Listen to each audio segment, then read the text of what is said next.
international fun shop. And they range in price. Like a wheel like this would probably run you about $4.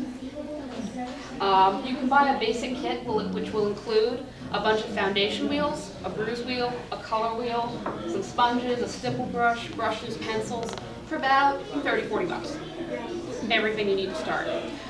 They also sell specific kits for wound trauma. They have a huge one if you want to do medical reproductions for doctors and things like that, and that runs about $70. So you can buy. I buy some kits. I buy some individual products as I need them. You can buy the blood by whatever size you want. This particular gallon was $16. So let's take a look. There we go. So now you can see how it's all shiny. Shiny is what you want with the burns. Because the skin's raw, the skin starts to like kind of not liquefy exactly, but it gets that look to it. So now we're going to go ahead and paint it, and since it is a burn red, I mixed a little bit of yellow in there to get it lighter.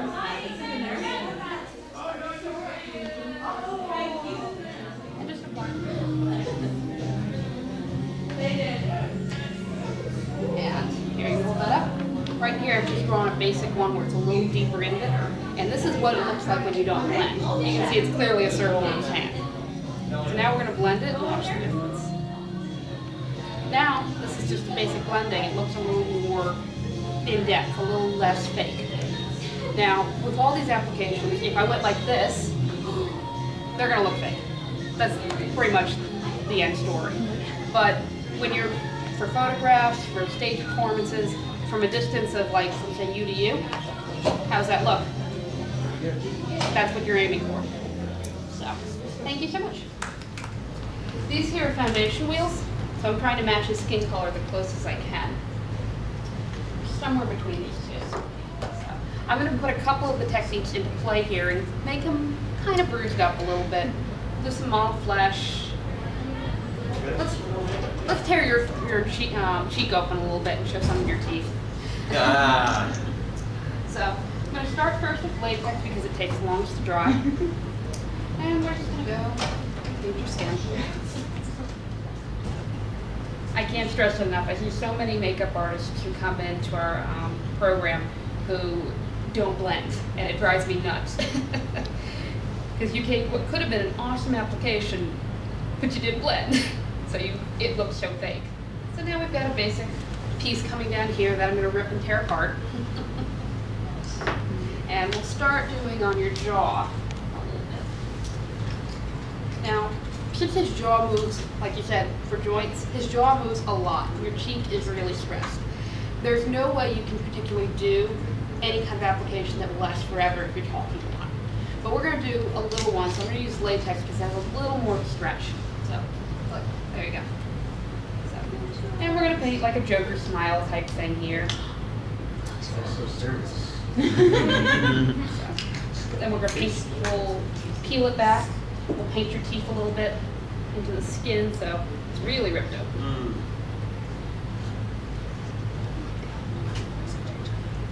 Now here I'm going to start trying to create a little bit of a lip by just pushing it up with the handle this side. So, there we go. Now the drying phase again. Oh, I wish I brought. Whoa, wait, why don't we give him a nice shiner? On the other eye, just to make you really. Mother will love this.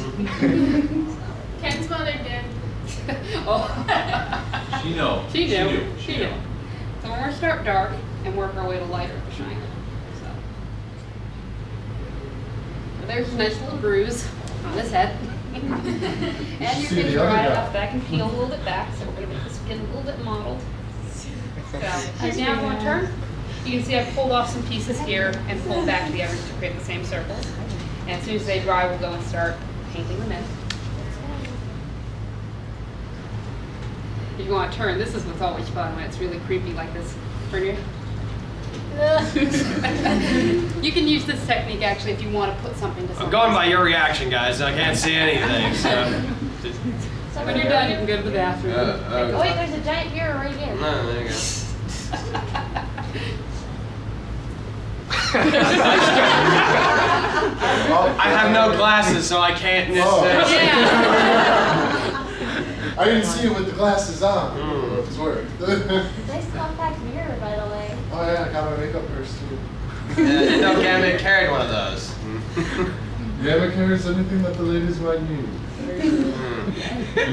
Royal flush. Shadow technique. So now we've got the skin peeling off Awesome. and showing some looks. Nice. Blood's always the last thing of this. So let's see those last. And now we're gonna infect the sides a little bit. Oh, great. A little infected. Ready for my close-up, Mr. DeVille. It looks real. You should have somebody take a picture because it really does look real. I'm gonna call everybody up at the end for photos. I have a graduate study review coming up, and I can use these.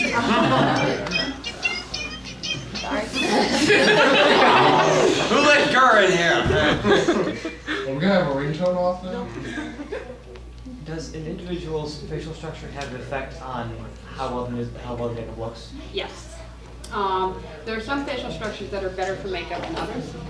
Prominent cheekbones are great. If the person has a really double chin, triple chin, those can be a little difficult. The skin will move more and stretch the latex more. So now we've started the base of his smile. Wow. Wow. Oh. Well, it's impressive because we don't see what she's doing. That's why I said come over. So the effect is just more. It starts as the Joker, and I turn into Two-Face. Well, Two-Face Joker. That's okay if it was me in the chair, I'd be Marvel Zombie. That's true, you could do Marvel Zombie. So now I'm going to paint the little teeth.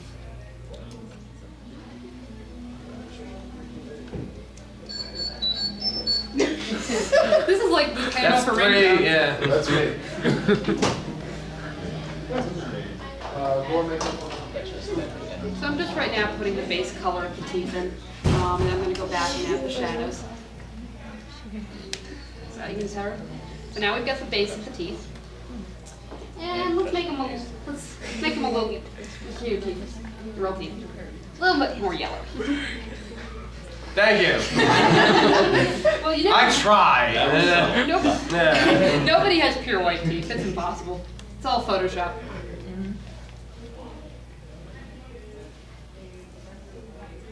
All right, and now we're going to add the shadow to the teeth to make them actually look like they're in a mouth instead of just painted on.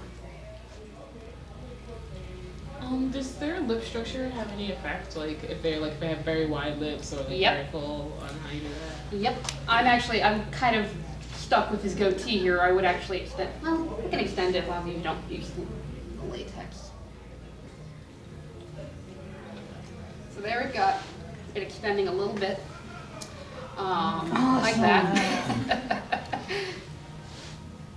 So, and continue to shave and spin and sprinkle.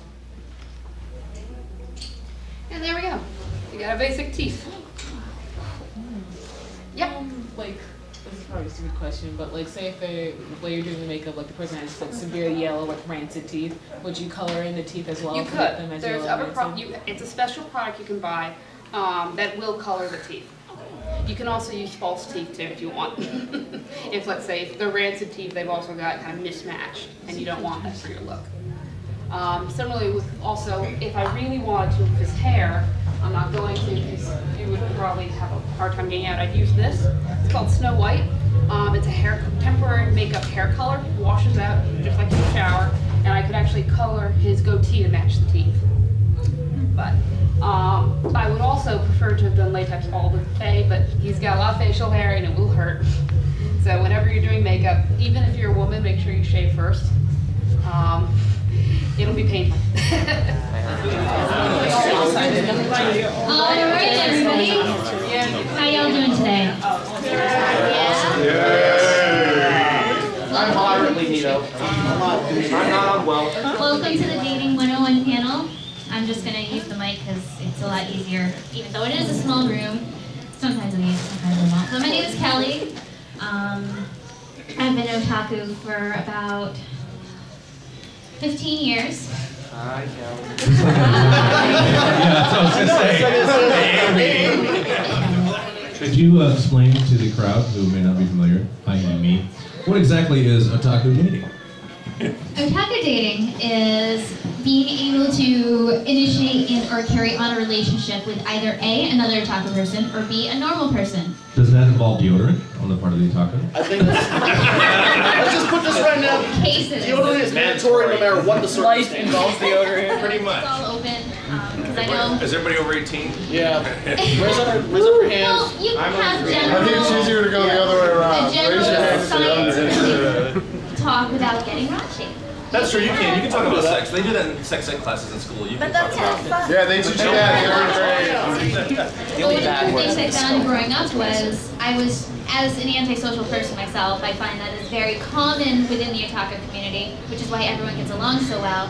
I just had no one to ask any questions. I had no one like me to figure out what I was doing wrong, because I never had a date in high school. Raise your hands. Who has never had a date in high school? Hasn't had a date in high school? Yeah. Has not? Alright, let's try this. That's over 20 years ago. No, let's try this. I'm curious about this. Who has never had a date ever? You sad people, I'm so sorry. Well, since it's Otaku Dating, then what do you guys find? I mean, I don't know that I'm an otaku, but I was definitely a band nerd in high school, and I was, you know, I definitely watched every episode of Star Trek at least twice, and you know, so I was there. But what would you say, you know, separates otaku dating in terms of like maybe not being able to connect with a non-otaku, or and at the end of the day, isn't it really all about a connection that's beyond what you're interested in? I don't know. That's a question. I mean, it's yes and yes and yes. I mean, one thing to consider, you know, you love anime. Anime is a big part of our lives, but please don't let it be your entire life. I mean, you know, if you walk around with your, you know, your shirts, your jackets, your backpacks, that's fine. That's great. It's your fashion, it's your style. But if you're talking to a normal person, there's no need to bring out the Goku voice, the Sailor Moon calls, you know. Yeah, stop doing that. You know, it's a dating panel, and I think I wanted to talk a little bit about dating, like an actual date, you know, like boundaries and respect, and you know, there's all these books out there like he's just not that into you, or if you do this, or don't call him for 3 days but 2 days, but it's all bullshit as far as I'm concerned. What are these boundaries you're talking about?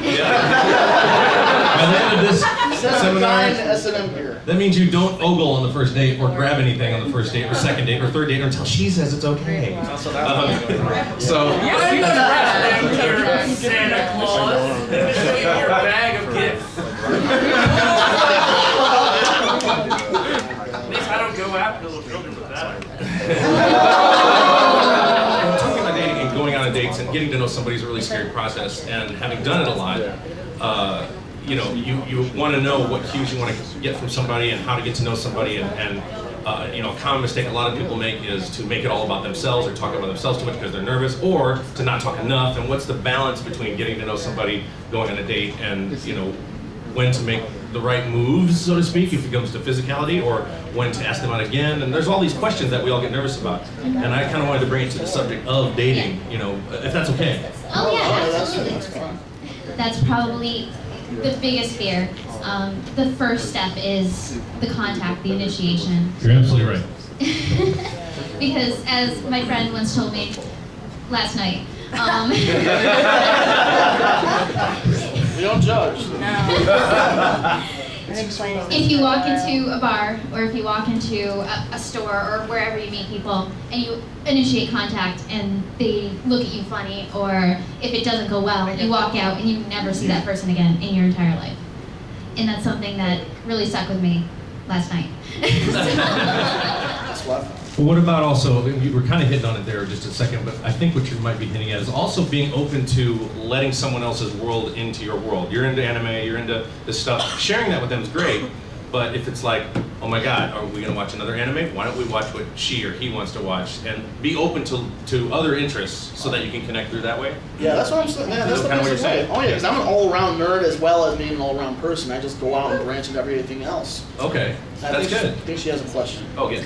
Well, it's more of like a problem that I have, and I want to figure out if someone knows how to get over it. Let's hear. I've been watching anime for 15 years. I have problems because the people that I meet, I'm comparing them to the guys that I like in my series.